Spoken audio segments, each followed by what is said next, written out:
کارکنوں کو جو میسج دیا گیا تھا وہ یہ تھا کہ کارکن آئیں گے اور وہ لوگ جو لیڈ کریں گے، خاص طور پہ جو لیڈ کریں گے احتجاج کو، جو حتمی احتجاج ہوگا، جو سب سے بڑا احتجاج ہوگا جس کو نام دیا جا رہا ہے، تو وہ لوگ آئیں گے اس میں جو اس کو لیڈ کریں گے پنجاب میں، کے پی میں اور اسپیشلی ان پنجاب، اور وہاں پہ آگے وہ اپنی تمام فارمیشن جو ہے اس کے تحت وہاں پہ ڈسکس ہونا تھا۔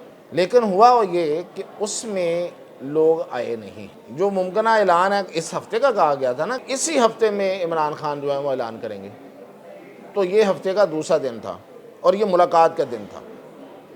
ملاقات کرنے پہنچ کے اور حراست میں بھی لے لیا اور ہو گئے، دونوں طرف سے ہے۔ اگر آپ اسی دوران جو علی امین گنڈا پور سے گفتگو ہوئی ہے لوگوں کی، رپورٹرز کی، وہ اسلام آباد میں ہی تھے کہیں، تو اس کے چہرے کے تاثرات نوٹ کریں ذرا۔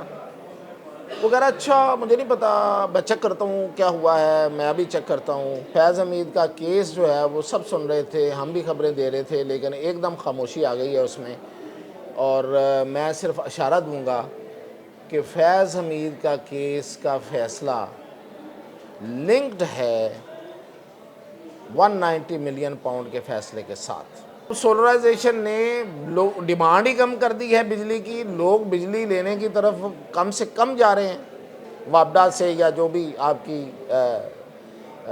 بجلی کی کمپنیز ہیں، الٹیمیٹ وابڈا ہی کہلاتی ہے۔ تو بجلی جو ہے نا وہ تو اب بک نہیں رہی، تو جو بک نہیں رہی ہے اس کی قیمت کیسے آئے گی؟ تو آئی ایم ایف کو خطرہ پڑ گیا، ان کو اس چیز کے لالے پڑ گئے ہیں کہ بھئی یہ پیسے ہم ان سے قرضہ لیں گے کیسے واپس؟ ناظرین، ابھی ہم بھی خبر دیکھ رہے تھے، آپ نے بھی دیکھی ہوگی کہ پی ٹی آئی کے رہنما کو حراست میں لیا گیا، رہنماؤں کو اڈیالہ جیل کے باہر، اور پھر چھوڑ بھی دیا گیا، 1 گھنٹہ بھی نہیں لگا۔ تو یہ ساری گیم ہو کیا رہی ہے؟ کال آئے گی نہیں آئے گی؟ اور عمران خان نے کال دینے کا اختیار اپنے پاس ایکسکلوسیولی کیوں رکھ لیا؟ اس پہ بات کرتے ہیں۔ اور آئی ایم ایف جو ہے وہ پاکستان میں کیوں آیا ہوا ہے، اور اس کو کچھ ملے گا یا نہیں ملے گا، کن فکر مندیوں میں ہے وہ، اور پھر یہ کہ فیض حمید کیس کا کیا بنا، تینوں پہ بات کرتے ہیں۔ تو سب سے پہلے دیکھیں جو سوابی کا جلسہ ہوا ہے، سوابی کے جلسے میں جو انیشلی پلان تھا اور جو انڈرسٹینڈنگ دی گئی تھی میں کہہ رہا ہوں عمران خان کو، وہ یہ تھی کہ سوابی کے جلسے میں حاضریاں لگیں گی، اس لیے اس جلسے سے زیادہ اس کو ایک پنچایت کا اور ایک جرگے کا نام دیا جا رہا تھا کہ یہ ایک گرینڈ جرگہ ہے۔ گرینڈ جرگے کا مطلب یہ تھا کہ پارٹی پوری اکٹھی ہو رہی ہے یہاں پہ، کارکن اور تمام لیڈرشپ، اور وہ فیصلہ کریں گے، حتمی فیصلہ کریں گے کہ عمران خان کی رہائی کے لیے انہیں کیا کرنا ہے اور کیا پلاننگ ہوگی اور کیا اسٹریٹجی ہوگی۔ تو پہلے یہ طے ہوا تھا کہ جلسہ ہوگا اور ساتھ کیمپنگ ہوگی، اور کیمپ لگائے جائیں گے، اور کچھ دن وہاں پہ کیمپس میں رک کے تو وہ ساری تیاری اور سب کچھ ہوگا۔ پھر وہ کیمپ ختم کر دیے گئے، کہا گیا کہ نہیں جلسہ ہوگا، جرگہ ہوگا، اور اس میں ہم اعلان کریں گے اور فیصلہ کریں گے، اور حتمی فیصلے کی بات ہو رہی تھی، حتمی حکمت عملی۔ اچھا اب وہ جلسہ ہو گیا، جلسہ ہو کے ختم بھی ہو گیا، تو اعلان سامنے نہیں آیا۔ اس پہ بہت سی باتیں ہو چکی ہیں، لیکن چونکہ اس لیے میں اس کو دوبارہ دہرا رہا ہوں کہ یہ جو آج گرفتاریاں ہوئیں، حراست میں لیا گیا، گرفتاری تو نہیں ہوئی، حراست میں لیا گیا فار سم ٹائم اور اس کے بعد رہا کر دیا گیا، اور اس میں کوئی ٹاپ کے 5 لیڈر موجود تھے۔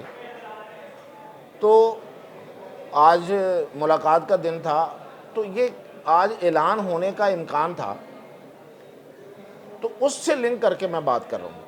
تو اب دوبارہ چلتے ہیں جلسے کی طرف۔ اچھا اب جلسہ یا جرگہ جس کو کہا جا رہا تھا، اس میں یہ کہا گیا، کارکنوں کو جو میسج دیا گیا تھا وہ یہ تھا کہ کارکن آئیں گے اور وہ لوگ جو لیڈ کریں گے، خاص طور پہ جو لیڈ کریں گے احتجاج کو، جو حتمی احتجاج ہوگا، جو سب سے بڑا احتجاج ہوگا جس کو نام دیا جا رہا ہے، تو وہ لوگ آئیں گے اس میں جو اس کو لیڈ کریں گے پنجاب میں، کے پی میں، اور اسپیشلی ان پنجاب، اور وہاں پہ آگے وہ اپنی تمام فارمیشن جو ہے وہ ڈسکس کریں گے کہ میرے ساتھ اتنے لوگ ہوں گے، ہم ان لوگوں کو کس طرح سے کس اسٹریٹجی کے تحت کس جگہ پہ ہم بلاکٹ کریں گے، بند کریں گے، احتجاج کریں گے، رستے بند کریں گے، ریلی کریں گے، جلسہ کریں گے، جو بھی یہ حکمت عملی تھی اس کے تحت وہاں پہ ڈسکس ہونا تھا۔ لیکن ہوا وہ یہ کہ اس میں لوگ آئے نہیں، اسپیشلی پنجاب سے لوگ نہیں پہنچے۔ دیکھیں کے پی میں تو سب کو پتہ ہے کہ احتجاج کرنا نہ کرنا، جلسہ کرنا نہ کرنا ایک ہی بات ہے، مطلب آپ اپنا اظہار کر لیتے ہیں، لیکن جو ان کی پی ٹی آئی کی جو اسٹریٹجی ہوتی ہے یا جس طرح سے وہ اس سے آؤٹ کم چاہ رہے ہیں، جو اس سے نتائج چاہ رہے ہیں، تو وہ کے پی میں تو نہیں مل سکتے، تو وہ ملنے آگے پنجاب میں، تو پنجاب کے لوگ اس میں شامل ہوں گے تو تبھی ہوگا نا۔ تو پنجاب کے لوگ نہیں گئے وہاں پہ، پنجاب سے جنہوں نے لیڈ کرنا تھا۔ اچھا، یہاں پہ ایک عجیب لڑائی ہوتی رہی، یہ جو سینٹرل پنجاب والے ہیں، لاہور والے ہیں، یہ ایک دو بندے اسلام آباد چلے گئے، وہاں سے پھر وہ کے پی بھی چلے گئے، لیکن جو بندے لے جا کے باقاعدہ اس جلسے کو بھرنے کی بات تھی، تو وہ پنجاب والوں کی طرف سے کوئی خبر ہی نہیں تھی۔ ایک نوٹیفیکیشن جاری ہوا وفاقی ان کی جو فیڈرل تنظیم ہے پی ٹی آئی کی، اس کی طرف سے کہ ہم مانیٹر کریں گے، لیکن وہ ہوا جنوبی پنجاب کے لیے، سینٹرل پنجاب کے لیے پھر بھی نہیں ہوا۔ تو سینٹرل پنجاب کی طرف سے بھی مختلف خبریں چلیں، پھر اس کی تردید بھی آئی کہ جیسے شیخ امتیاز نے کے حوالے سے کہ وہ کچھ بندے نہیں لے کے گئے، 2 سے 3 بندوں کے ساتھ پہنچ گئے ہیں اسلام آباد، پھر اس کی تردید بھی آ گئی۔ اسی طرح جو چھوٹی باقی لیڈرشپ ہے، نام لینا کوئی بہت ضروری نہیں ہے، اور جنوبی پنجاب سے بھی لوگ نہیں پہنچے۔ تو یہ جو جلسہ تھا، یہ جرگہ تھا، وہ اس لحاظ سے تو ہو گیا ناکام، جس کی وجہ سے اس ناکامی کے بعد پھر عمران خان نے یہ فیصلہ کیا کہ یہ اختیار اب میرے پاس ہے اور میں اعلان کروں گا اور میں حکمت عملی دوں گا۔ تو آج تھا ملاقات کا دن، منگل، یعنی کہ جیل میں ملاقات کے دن ہوتے ہیں، تو منگل اور ہفتہ ان کا ملاقات کا دن ہے، جس میں ان کی لیڈرشپ جا کے ملتی ہے، یا ان کے جو گھر والے ہیں، ان کی بہنیں ہیں، وہ ملتی ہیں۔ تو آج پھر یہ عمر ایوب، شبلی فراز، اسد کیسر اور حامد رضا اور احمد بچر یہ وہاں پہنچ گئے۔ تو جیل اتھارٹیز جو ہیں انہوں نے ملاقات کی اجازت نہیں دے رہے تھے، تو یہ باہر کھڑے انہوں نے پھر عمر ایوب نے ایک تقریر شروع کر دی، اور یہ وہی تقریر ہے جو وہ پارلیمنٹ میں 1-2 دفعہ پہلے بھی کر چکے ہیں کہ اسٹیٹ ہم ہیں۔ اسٹیٹ کون ہوتی ہے؟ میں بتاتا ہوں اسٹیٹ کون ہوتی ہے۔ اسٹیٹ آپ نہیں ہیں، پولیس والوں کو کہہ رہے تھے آپ اسٹیٹ نہیں ہیں، آپ ہمارے ملازم ہیں، آپ ہماری تنخواہوں پہ پلتے ہیں، آپ ہماری تنخواہوں پہ ہمارے ٹیکس پہ پلتے ہیں، ہمارے ٹیکس سے آپ کو تنخواہیں ملتی ہیں، اور آپ ہمارے ملازم ہیں۔ یہ تقریر شروع کر دی۔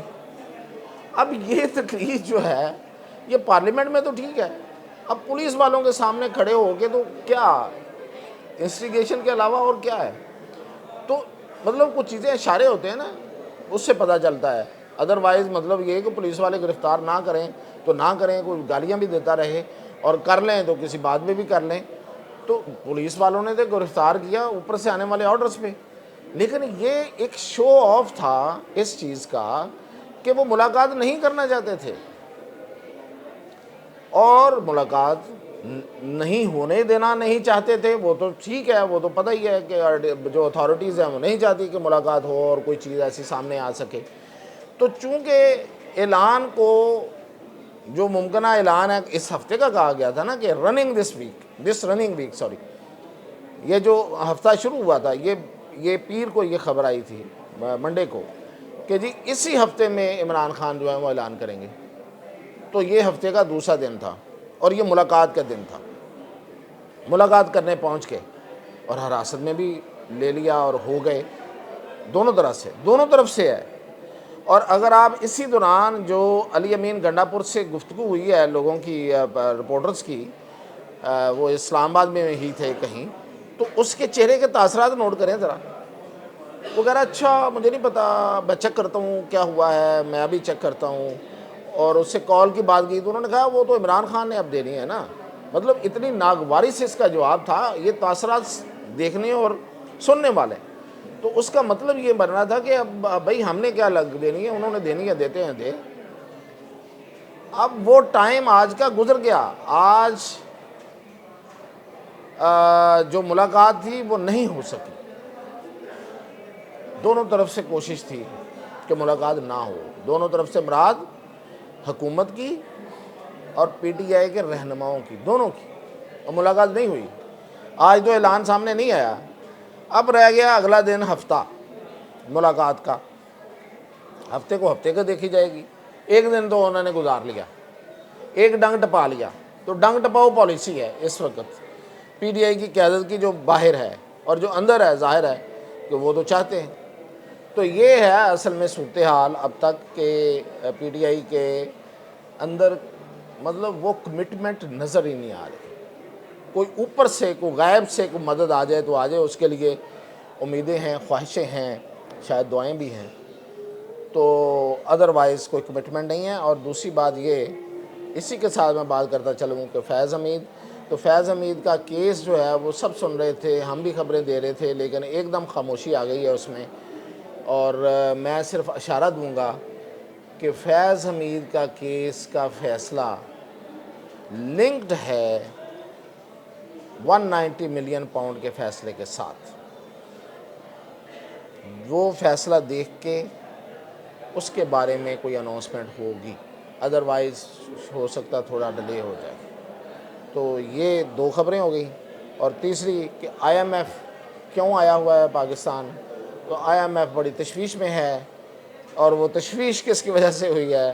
وہ تشویش پیدا کر دی ہے آپ کے سولر نے، جو آپ کی چھت پہ لگا ہوا ہے اور بہت سی چھتوں پہ لگا ہوا ہے، اور اس سولر سسٹم میں یہ جو سولرائزیشن ہو رہی ہے، اس نے آئی ایم ایف کی جو وصولیاں ہیں وہ خطرے میں ڈال دی ہیں۔ آئی ایم ایف نے ہمیں لون دیا ہے، اس کو وصول کرنا ہے، تو وصول کرنے کے آئی ایم ایف کو بڑی اچھی طرح سے پتہ ہے کہ کون کون سے طریقے ہو سکتے تھے۔ ایک یہ تھا کہ وہ بجلی کی قیمتیں بڑھائیں، اس پہ ٹیکس لگائیں، اس پہ ڈیفرنٹ سر چارجز لگائیں، اور پھر وہ وقتاً فوقتاً اس کو مہنگا بھی کرتے رہیں کہ پچھلے 2 مہینے کی مہنگی ہو گئی آپ کو، ہمیں پتہ نہیں چلا، ہم اب اگلے مہینے میں لیں گے، پچھلے 2 مہینوں کی بجلی جو مہنگی ہو گئی تھی اس کی قیمت اگلے میں لیں گے۔ اس طرح کر کے وہ ہماری جیبوں سے پیسے نکال کے تو دیتے تھے ان کو۔ تو easy way to pay back ایک یہ ہے، اور ایک پیٹرول پہ لیوی ہے، اور تو کوئی اتنی کوئی خاص ہے نہیں۔ جو ہمارے ٹیکسز ہیں وہ اس کا حال آپ کو پتہ ہی ہے، کون دینا چاہتا ہے اور کون لینا چاہتا ہے۔ خیر اس دفعہ بہتر ہوئی ہے صورتحال، لیکن ظاہر ہے کہ وہ جو لون کو پے آف ہے اس کا، وہ ان ٹیکسز سے تو اتنا ممکن بھی نہیں ہے، اور اس میں سے ہم کتنا شیئر دے سکتے ہیں یہ بھی پتہ ہے سب کو۔ تو یہ تھا آسان وے، آسان طریقہ۔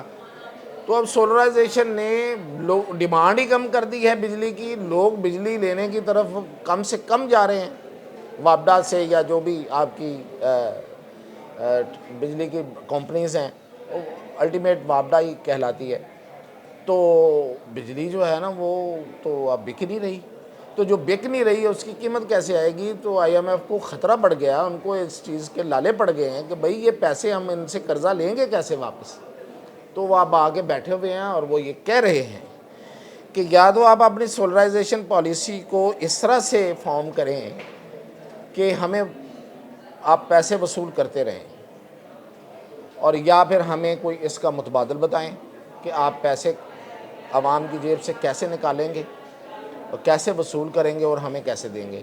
تو قرض خواہ آگے بیٹھ گیا ہے، اس کو اپنا قرضہ ڈوبتا ہوا نظر آنے لگا ہے، تو اس لیے وہ بیٹھ گئے ہیں۔ ڈوبتا ہوا سے مراد جو ایک قسط دی ہے، ابھی تو قسطیں باقی ہوں گی۔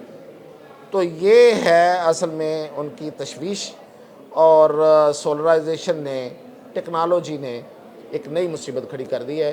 تو اسی لیے کہتے ہیں کہ ٹیکنالوجی کا راستہ نہیں روکا جا سکتا، اور وہ واقعی ہمیشہ جو وہ قوتیں جو نظام کو اپنی مرضی کے مطابق چلانا چاہتی ہیں، ٹیکنالوجی ہمیشہ اس کو چیلنج کرتی ہے. تو یہ ایک اور چیلنج ہماری زندگی میں تجربے میں آیا ہے. ابھی مزید چیلنجز ہیں جن سے نمٹنا باقی ہے. مزید اپڈیٹ انشاءاللہ کل.